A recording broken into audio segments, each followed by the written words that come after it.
চীন যুক্তরাষ্ট্রকে অবিলম্বে ভেনেজুয়েলার প্রেসিডেন্ট নিকোলাস মাদুরো ও তার স্ত্রী সিলিয়া ফ্লোরেসকে মুক্তি দিতে বলেছে। বেইজিং এই পদক্ষেপকে আন্তর্জাতিক আইনের লঙ্ঘন হিসেবে আখ্যা দিয়েছে।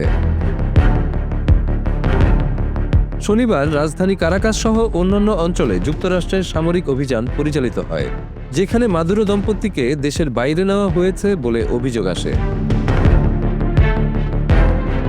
রবিবার চীনা পররাষ্ট্র মন্ত্রণালয় মাদুরো ও তার স্ত্রীর নিরাপত্তায় সর্বোচ্চ অগ্রাধিকার দেওয়ার জোর দাবি তুলেছে।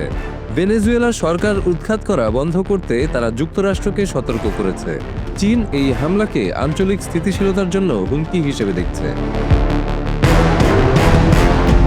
এর আগে যুক্তরাষ্ট্রের প্রেসিডেন্ট ডোনাল্ড ট্রাম্প দাবি করেছিলেন তারা মাদুরো দম্পতিকে দেশ থেকে সরিয়ে নিয়েছে।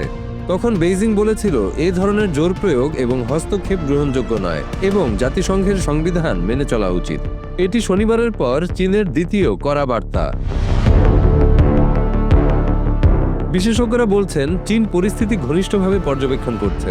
চায়না অ্যান্ড গ্লোবালাইজেশন সেন্টারের সিনিয়র গবেষক এন্ডি মোক আল জাজিরাকে জানান, যুক্তরাষ্ট্রের পদক্ষেপে চীন অবাক হয়নি। এর আগে একটি চীনা প্রতিনিধি দল ভেনেজুয়েলার কর্মকর্তাদের সঙ্গে বৈঠক করেছিল।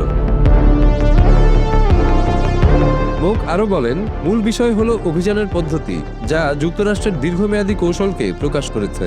তিনি উল্লেখ করেন, চীন ভেনেজুয়েলার সবচেয়ে বড় তেল ক্রেতা হলেও এটি চীনের মোট তেল আমদানির মাত্র 4 থেকে 5%। তবে ল্যাটিন আমেরিকায় চীনের বাণিজ্য ও বিনিয়োগ ক্রমেই বাড়ছে। চীনের দৃষ্টিকোণ থেকে ল্যাটিন আমেরিকা হল তাদের গ্লোবাল সাউথ কৌশলের একটি গুরুত্বপূর্ণ অংশ। মাদুরোকে উৎখাত করায় ভবিষ্যতে মার্কিন নীতি আরও কঠোর হলে চীনের সঙ্গে উত্তেজনা বাড়তে পারে। তবে চীনের প্রতিক্রিয়া সম্ভবত কূটনৈতিক প্রতিবাদের মধ্যেই সীমাবদ্ধ থাকবে। সামরিক বা অর্থনৈতিক ব্যবস্থায় এর প্রভাব পড়বে না, কেননা চীন সাধারণত যুদ্ধ পছন্দ করে না। বিশ্বের অন্যান্য দেশগুলো প্রতিক্রিয়া দেখিয়েছে। ব্রাজিল, কলম্বিয়া, চিলি ও মেক্সিকো মাদুরোকে অপহরণের তীব্র সমালোচনা করেছে। উত্তর কোরিয়া যুক্তরাষ্ট্রের হামলাকে সর্বাধিক গুরুতর সার্বভৌমত্ব লঙ্ঘন হিসেবে উল্লেখ করেছে।